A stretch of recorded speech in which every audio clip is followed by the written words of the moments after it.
नमस्कार, मैं हूं आशीष और मैं आपका वेलकम करता हूं कनेक्टिंग डॉट्स में।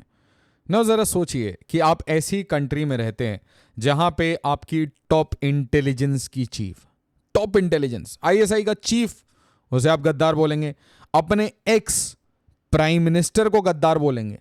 ऐसी कौन सी कंट्री हो सकती है? ऐसी यूनिक सी कंट्री जहां पे आप अपने खुद के प्राइम मिनिस्टर को बैन कर दें, उसको जेल में डाल दें, वहां की कोर्ट्स बोलें कि भाई कुछ किया नहीं है, बट इसे और इसकी वाइफ को जेल में डाल दे और इसकी पार्टी पे भी बैन लगा दें। और आपको पता है, मुझे कमेंट्स में जरूर बताइएगा कि गद्दारी की सजा क्या होती है। What do you understand by गद्दारी? अब जरा मैप देखते हैं, मैप से थोड़े धागे खोलते हैं, कहानियां समझ आने लगेंगी। ये सारे स्टेट्स हैं, कहने के लिए स्टेट्स हैं, बट असली में ये एथनिसिटीज हैं, असली में ये आइडेंटिटीज हैं। और ये जो आइडेंटिटीज हैं, इसी के कारण ये सारे रीजन्स जो हैं, ये नए नए इंडिपेंडेंट कंट्री के मांग करते रहते हैं। अब जैसे यहाँ पे सिंधु देश की मांग होती है क्योंकि यहाँ सिंधी लोग रहते हैं, बिजनेस कम्युनिटी रहती है। यहाँ पे बलोची लोग रहते हैं, यहाँ पे पश्तून्स रहते हैं, उसी तरीके से यहाँ से पंजाबी रहते हैं। तो this is your Pakistan. But आप इसको अगर ध्यान से देखिएगा तो ये सारा जो रीजन है ना, ये सारा जो रीजन है, मैं आपको बताऊंगा, ये सारा आउट ऑफ कंट्रोल है, इनके हाथ में ही नहीं है। मतलब आप समझ रहे हैं, स्टेट मशीनरी काम कर रही होती है, कोई पुलिस काम कर रही होती है, कोई फोर्सेस काम कर रही होती है, कोई लॉ एंड ऑर्डर होता है। मैं आपको बोलूं कि अगर ये सारा रीजन तालिबान के कंट्रोल में है तो आपको कैसे समझ आएगा? मतलब इतना एरिया तो आज पाकिस्तान के पास है ही नहीं, कहने के लिए मैप पे है बस। इन रियलिटी ये सारा आजाद ऑलरेडी है। यहां पे कोई भी बॉर्डर को मानता ही नहीं है अफगानिस्तान, कोई भी पश्तून, कोई भी अफगानी ये बॉर्डर को मानता ही नहीं है। मतलब पाकिस्तान और अफगानिस्तान के बीच में जो डूरन लाइन है, उसका कोई मतलब ही नहीं है पश्तूनों के लिए, तालिबान के लिए। तो समझते हैं। तो मैं बात करूं पश्तून की, थोड़ी सी कहानी कॉम्प्लिकेटेड है, एक एक करके समझेंगे।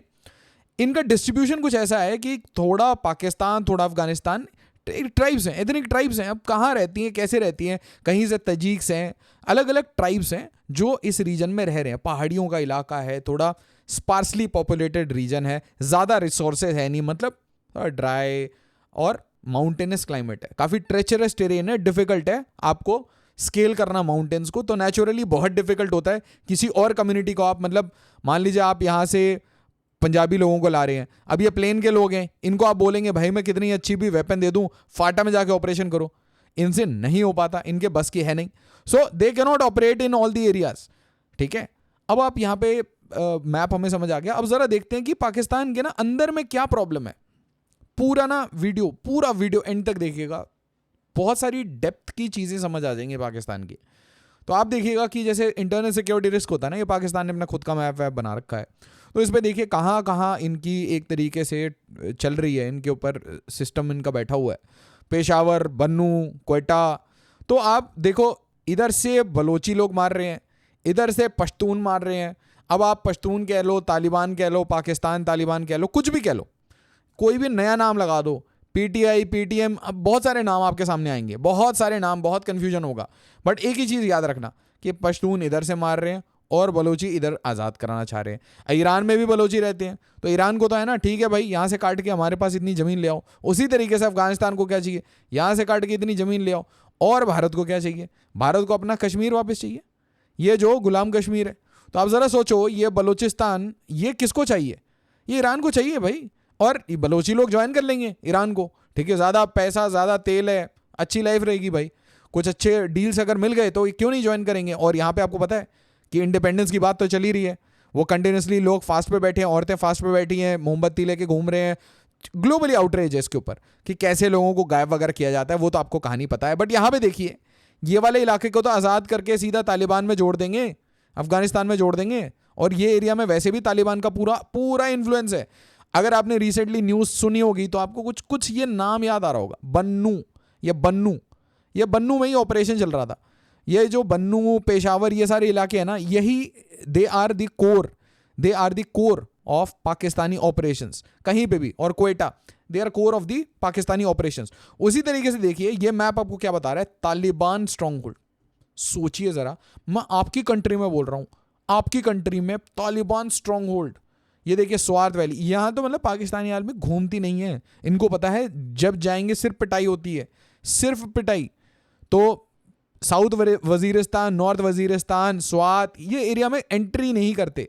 और इसी में से एक एरिया है, मतलब वजीरिस्तान में ही एक एरिया आता, बन्नू। बन्नू में गए थे, पिट के आए अभी, सॉरी बोल के और ऐसे वेव करते हुए गए, ऐसे बड़ी इज्जत से एक वीडियो बनाई थी, बट असली में पिट के गए, प्रॉपर पिट के गए। तो आपको मैं ये बोल रहा था कि ये हमारी जो पाकिस्तान की ये जो दो प्रोविंसेस हैं, आप इसको, एक तो फेडरली एडमिनिस्ट्रेड ट्राइबल एरियाज, ये ना फेडरली मतलब पाकिस्तान के सेंटर से चल रहा है, एक्चुअली में कुछ भी नहीं चल रहा है यहाँ। और ये नॉर्थ वेस्ट फ्रंटियर प्रोविंस, ठीक है, इसको खैबर पख्तूनख्वा बोलते हैं, फालतू के नाम लिख रखे हैं इंग्लिश में, ये सब कुछ नहीं है, इसको ऐसे बोलते हैं खैबर पख्तूनख्वा। तो खैबर वाला रीजन और फाटा ये सब आज़ाद है, आज के डेट में ही आज़ाद हो चुका है। ये जो अटैक दिख रहे हैं ना आपको, ये अटैक, आप बोलेंगे सर अटैक फिर क्यों हो रहे? सर अटैक जहां पे भी ये कोई भी मिलिट्री इंस्टॉलेशन रखते हैं ना, वहीं पे हो जाता है अटैक, ठीक है। कहीं पे भी इनको मिलिट्री पुलिस कोई भी प्रेजेंस आप बना के दिखाओ, गार्ड, एक बॉर्डर गार्ड, रोड पे गार्ड लगा के दिखाओ, उसी को उड़ा देते हैं, ठीक है। तो ये हालत है इनकी। So these areas are virtually independent. Waziristan, Swat, यहाँ एंट्री ही नहीं है। एक इंपॉर्टेंट इन्फॉर्मेशन, अगर आप सिविल सर्विसेज की प्रिपरेशन करना चाह रहे हैं तो आप हमारे ऑफलाइन सेंटर्स में आइए, करोल बाग में, पूसा रोड में आइए, बैचेस शुरू हो रहे हैं, foundation batch, best time to start your preparation. उसी तरीके से मुखर्जी नगर में बैचेस शुरू हो रहे हैं और एसेंशियली आपको बेस्ट क्वालिटी की एजुकेशन भी मिलेगी, साइमल्टेनियसली बेस्ट डिस्काउंट्स भी मिलेगा। अच्छा, उसी तरीके से अगर आप यूपी में प्रिपरेशन कर रहे हैं तो आप सिविल लाइंस प्रयागराज आइए, यहाँ पे भी बैचेस शुरू हो रहे हैं, बोथ हिंदी एंड इंग्लिश, और यूपीएससी की प्रिपरेशन हो रही है और यूपी पीएससी की प्रिपरेशन हो रही है, और आपको कमेंट्स में भी लिंक मिल जाएगा। अब यहां तक आपने कहानी समझ ली थी, यहां तक हमने कहानी समझ ली थी कि कैसे बहुत सारे इलाके आज़ाद थे। तो अब इसका एक सल्यूशन लाना था, और बहुत लोग ये बोलते थे कि पाकिस्तान कुछ है ही नहीं, पाकिस्तान तो पंजाबिस्तान है। तो इनको चाहिए था एक लीडर, ऐसा एक मुखौटा चाहिए था, किसको? एस्टैब्लिशमेंट को। तो मैं इसलिए कह रहा हूं, बहुत ध्यान से समझना, एस्टैब्लिशमेंट को एक ऐसा आदमी चाहिए था जिसको हम बोलें कि नहीं नहीं नहीं, हम तो यार पश्तून फ्रेंडली भी हैं, बलोच फ्रेंडली भी हैं, हम सबको जगह देते हैं, हम स्पेस देते हैं कि ये ना सारे एथनिक कम्युनिटीज़ को हम स्पेस देते हैं। और what better than Imran Khan, पैसे वैसे भी मिल जाएंगे, फेस देख के, अच्छी प्ले बॉय वाली इमेज भी थी, फिर धीरे धीरे इस्लामिक स्कॉलर की इमेज भी बना ली एक तरीके से, तो सब कुछ किया इसने भाई। तो पाकिस्तान हैज टर्न्ड इनटू पंजाबिस्तानी। अल्ताफ हुसैन ये लंदन भाग गया भाई, तो ये भी बोल रहा था एमक्यूएम का फाउंडर, ही ऑल्सो वांट्स आज़ादी, सिंधु देश। तो ये जो है ना इमरान खान, ये एक माइनॉरिटी से आ गए और इनका क्या हुआ, एक तरीके से पीएम बना दिया गया। अब इनको बीच में बोला जाता था तालिबान खान, क्योंकि ना तालिबान से बड़े क्लोज थे। तालिबान क्यों? क्योंकि Taliban is made up of Pashtun, he is a Pashtun, he is a Pathan, तो he is close to them. तो ये जाते थे वहां पे, उनके साथ रहते थे, उनके साथ टाइम स्पेंड करते थे, इज्जत भी थी कि भाई हमारे मतलब पश्तून का लड़का देखो कहां तक गया है, ठीक है। अब यहाँ पे देखिए, ये वाली फोटो अगर आपको पता हो, फैज हमीद की फोटो है, अब आपको ये कॉन्टेक्स्ट बिल्कुल नहीं समझ आएगा।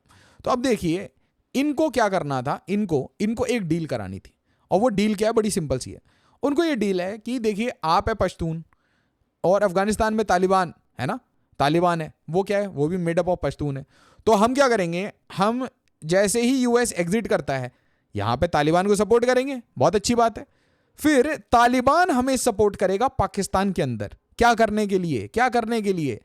ये जो सारे इलाके हैं ना जहां पे तालिबान स्ट्रांग होल्ड है, ध्यान से सुनिए, तालिबान स्ट्रांग होल्ड है। तो पाकिस्तान ने ना एक नई थ्योरी निकाली, उन्होंने कहा ये जो तालिबान है ना, और जो पाकिस्तान में जो तालिबान है वो अलग तालिबान है, जबकि आइडिया तो एक ही है, आइडिया तो एक ही है, एक ही टाइप का नेशन बनाना है। तो ये कह रहे हैं कि यहां पे हम तालिबान लाके उस तालिबान से हेल्प लेके हमारी स्टेट में जो भी तालिबान है उसको हम खदेड़ के बाहर निकाल देंगे, और अफगानिस्तान वाला तालिबान हमें हेल्प करेगा। वाओ, बहुत दिमाग लगाया था। और उसके लिए हमें चाहिए, सबको एक इज्जत दिलवाने के लिए, सबको एक मूर्ख बनाने के लिए हमें एक लीडर चाहिए। कौन था वो? तालिबान खान। तो तालिबान खान क्या करने वाले थे? तालिबान खान जान बचाने वाले थे, पाकिस्तान की इंटरनल सिक्योरिटी प्रॉब्लम सॉल्व करने वाले थे, ये दिखा के कि ये एक पश्तून नेता है और इसलिए इनके बहुत अच्छे रिलेशन है विद तालिबान, और इसलिए पाकिस्तान की इंटरनल सिक्योरिटी प्रॉब्लम्स ठीक हो जाएगी। चलिए, एग्जिट हो गया यूएस का। यूएस के एग्जिट के बाद आईएसआई के चीफ उस टाइम में जाते हैं भाई, चाय पीते हैं, और इसकी फोटो वायरल करा दी जाती है, ठीक है। मतलब ट्विटर पे ये फोटो वायरल थी कि ये चाय पी रहे हैं काबुल में, यूएस का एग्जिट हो रहा है, और यहां से एक मैसेज दिया जा रहा था। आपको पता है ये एग्जिट कब हुआ था? 15 अगस्त। समझ रहे हैं आप? मैसेज क्या दिया जा रहा था पता है? मैसेज ये दिया जा रहा था कि भाई इंडिया हार गया, इंडिया ने जितना भी डेवलपमेंट किया वो सब खत्म हो गया। बट यहां पे ना एक प्रॉब्लम है, इसी फोटो में आपको प्रॉब्लम समझ आ जाएगी।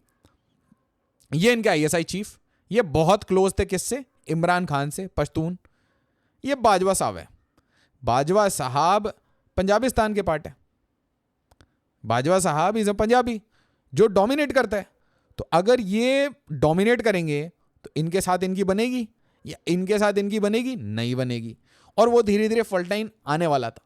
इसके बाद भी ठीक है, क्या होता है कि चलो आपने एस्टैब्लिश करा दिया तालिबान, तो तालिबान सीज फायर कर लेता है, टीटीपी भी सीज फायर कर लेता है, जिसको ये लोग पाकिस्तानी तालिबान या टीटीपी जो भी कहते हैं, ये सीज फायर कर लेता है। बट फिर सडनली सीज फायर तोड़ देता है Pakistan Taliban, and cease fire with government threatens new attack. और ये जैसे ही सीज फायर खत्म होता है टीटीपी का, उन्होंने यहाँ पे फोड़ना चालू किया। और जैसे ये बम वम फूटने लगे तो इनको डर लगा, उन्होंने कहा यार अब इसकी क्या यूटिलिटी है, हमने सब कुछ दिया तो भी यार तुम कुछ कर नहीं पाए, और तुम्हारा एकदम फेवरेट ये जो चीफ है ना। अच्छा, अब ये जो हमारे तालिबान खान है, ये कुछ और भी चाहते थे। ये चाहते थे कि ये जो है ये आर्मी चीफ भी बन जाए, आईएसआई चीफ आर्मी चीफ बन जाए, ठीक है। मतलब अपना जो फेवरेट बंदा है उसको हेल्म ऑफ अफेयर्स पे लाना चाहते थे, तो वो भी नहीं हुआ, फेल हो गया। तो अगर ये जब फेल हो जाएंगे, आपने रिसेंटली कहानी सुनी होगी, 1000 protest against military operation in Pakistan, protest continue against Bannu. तो बन्नू है कहाँ ये इलाका? ये बन्नू कौन सा एरिया? बॉर्डर इलाका है वजीरिस्तान का, एकदम आज़ाद है ये अपने में आज़ाद है, आप यहाँ जा ही नहीं सकते। 8 Pakistani security personal killed in terror attack. अब ये कहने के लिए टेरर अटैक है, बट उनके लिए तो ये तो फ्रीडम फाइटर्स हैं, भारत के लिए तो फ्रीडम फाइटर्स हैं। Pakistan Bannu sit in continuous local stand firm against military operation. अब पाकिस्तान ने क्या करना शुरू किया कि भाई हमने इनको तो हटा दिया, इमरान खान को तो हटा दिया, अब हमें क्या करना है? अब हमें यहाँ पे घुसना है, सर्जिकल स्ट्राइक करनी है। सर्जिकल स्ट्राइक करेंगे ये। तो इन्होंने फिर से एक नाम निकाला, अज़्म इक्तिहाम। अज़्म इक्तिहाम निकाल के ये बन्नू में घुसे थे। बन्नू वालों ने खूब मारा इनको, खूब मारा, ठीक है। इनके मिलिट्री बेस पे अटैक मारा, ठीक है। और यहाँ पे लिखा एटलीस्ट 8 पाकिस्तानी सोल्जर किल्ड। 8 नहीं, लगभग 70-80 का नंबर आया था, वो तो ये बताते हैं, और अल जजीरा आपको नेचुरल सी बात है। अब देखिए, मतलब आपने यूज़ किया इमरान खान को, और फिर यूज़ एंड थ्रो। तो यूज़ कैसे किया? पहले आपने इनको तालिबान के साथ नेगोशिएट करने के लिए फेस ऑफ पश्तून, बाद में क्या किया? इनको जेल में डाला, इनकी वाइफ को जेल में डाला, पीटीआई पे बैन लगाया, दोनों पे गद्दार है। और उसके बाद आईएसआई का चीफ, सोचो आप जरा, किसी कंट्री का प्राइम मिनिस्टर, उसकी पार्टी, और उस कंट्री का ही एक वेटरन आईएसआई चीफ हेड किया, जिसने आईएसआई। पता क्यों? क्योंकि डर लग गया शेख हसीना जैसा कुछ ना हो जाए। अब आप सोचो जरा, अब इसको हम यहां से रिवर्स करते हैं। अब ध्यान से सोचो कि एक यहां बड़ी सी पॉलिटिकल पार्टी है पाकिस्तान में, बहुत बड़ी पॉलिटिकल पार्टी है जिसका नाम है पीटीआई। उसका एक लीडर है इमरान खान, और दोनों बहुत पॉपुलर हैं। और आपको मैंने बताया प्लेबॉय से कट्टरपंथी की तरफ आ चुका है इमरान खान, तो उसका अच्छा खासा इन्फ्लुएंस है। अच्छा, इमरान खान को पश्तून तो सपोर्ट करेंगे ही, बलोची भी सपोर्ट करेंगे, क्योंकि वो पंजाबी नहीं है ना, पंजाबिस्तान का पार्ट नहीं है। बात समझ गए? तो हर माइनॉरिटी सपोर्ट करेगा। और ही कम्स फॉर चेंज करेंगे, वो चेंज कैसा भी हो, but he comes for change. तो उनकी एक पॉपुलैरिटी है लोकल, ठीक है भाई। अच्छा, इन एरियाज में जो मैंने आपको बताया, इन एरियाज में पूरा कंट्रोल किसके पास है? तहरीक तालिबान टीटीपी के पास, या फिर पाकिस्तानी तालिबान कह लीजिए। और इधर पावर में कौन है? तालिबान। तो अगर तालिबान, टीटीपी, पीटीआई और इमरान खान मिल जाए तो कहाँ गए ये पंजाबिस्तान? समझ आया आपको क्या बोला मैंने? बहुत ध्यान से समझिए क्या कह रहा हूं। कि मैं आपको एक सिंपल सी कहानी समझ लो, कि अगर मैं आपको बोलूं कि ये वाले एरिया में, ग्रीन वाले एरिया में, यहां पे पाकिस्तानी तालिबान पावर में, अफगानिस्तान में कौन पावर में? Taliban. Baloch almost independent country की तरह चल रही है। अब मैं आपको ये कह रहा हूं, बाकी सारे एरिया में, मतलब पाकिस्तान ऑक्यूपाइड कश्मीर से लेकर पंजाब, सिंध, बलोच, यहां पे सब एक ही पॉलिटिकल पार्टी बड़ी फेमस है, पीटीआई, और उसका लीडर इमरान खान, जो कि एक पश्तून है। ये सब अगर मिल जाए पंजाब और पंजाबियों को छोड़कर, तो क्या होगा? ये बोलेंगे हमें यहाँ पे भी तालिबान रूल स्टैब्लिश करना है, और जो भी जनरल्स जिन्होंने पैसे खाए हैं उन्हें हम किक आउट करेंगे, और शरिया के हिसाब से उन्हें पनिशमेंट भी देंगे। तो क्या होगा उन पंजाबियों का? क्या होगा? नवाज शरीफ, वो पेट से पूरी हवा निकल जाएगी। समझ रहे हो आप? जो फैट, जो मक्खन चढ़ा है। अब देखो, arrested former ISI chief Faiz Hameed was Pakistan asset who had been wasted. Imran Khan, सोचिए जरा कितना बड़ा एसेट था भाई। शांति करा दी थी इस बंदे ने, शांति करा दी थी, तालिबान को पावर में ला दिया, बट अब यूज एंड थ्रो हो गया। अब तो वेस्ट हो गया ना ये बंदा। What was the need? तो इसलिए अब इस पे कोर्ट मार्शल की कार्रवाई होगी और उसके बाद फिर इस बंदे के जो भी आईएसआई चीफ को जो भी हेल्प कर रहे थे, आईएसआई चीफ को जो भी हेल्प कर रहे थे, उन सब के ऊपर भी एक्शन होगा. Hamid was deemed so close to Imran Khan that his transfer out of ISI by the then Army Chief General Qamar Javed Bajwa was said to have led to a rift between him and Khan. सोचिए आप कितनी serious बात है. खान ने तो बहुत सारी चीजें बोली. खान ने तो ये भी बोला कि मुझे हटाने के लिए यूएस भी इन्वॉल्व है, बट आप सोचिए Pakistan militaries arrest 3 farmer officers, 3 officer, Faiz Hamid, ये तो वो तब बताया गया है. पीटीआई पे बैन, इमरान खान पे बैन, मतलब इनका पूरा जो नेटवर्क है ना पश्तूनों का, उस नेटवर्क को खत्म करने बैठे हैं. अपनी कंट्री में पश्तून ढूंढ के, पश्तून सपोर्टर को ढूंढ के निकाल रहे हैं क्योंकि कहीं कंट्री हाथ से ना चले जाए. और इसलिए जितना आपको दूर लगता है ना पाकिस्तान का डिसइंटीग्रेशन, इतना दूर नहीं है, बहुत पास आ चुका है. और इस पॉइंट ऑफ टाइम में भारत को कुछ करना चाहिए क्योंकि बांग्लादेश में उन्होंने बहुत कुछ किया, तो भारत को दबा देना चाहिए. जितना पेडल दबा सकते हो, लगेंगे 2-4 हज़ार करोड़, $1-8 बिलियन का एक प्रोजेक्ट बनाना चाहिए और काम कर देना चाहिए. पैसे डाले बिना कोई काम नहीं होता. आप मुझे ज़रूर बताइएगा आपको क्या लगता है, क्या स्थिति चल रही है वहाँ पे. कोई और ऐसी न्यूज़ हो तो मुझसे ज़रूर शेयर करिएगा कमेंट्स में, और कोई भी बात करनी हो कमेंट्स में डालिएगा, फिर we'll have a conversation on that. Thank you so much. Video को ज़्यादा से ज़्यादा शेयर करिए, लाइक करिए, सब्सक्राइब करिए to the channel connecting dots. जय हिंद, जय भारत.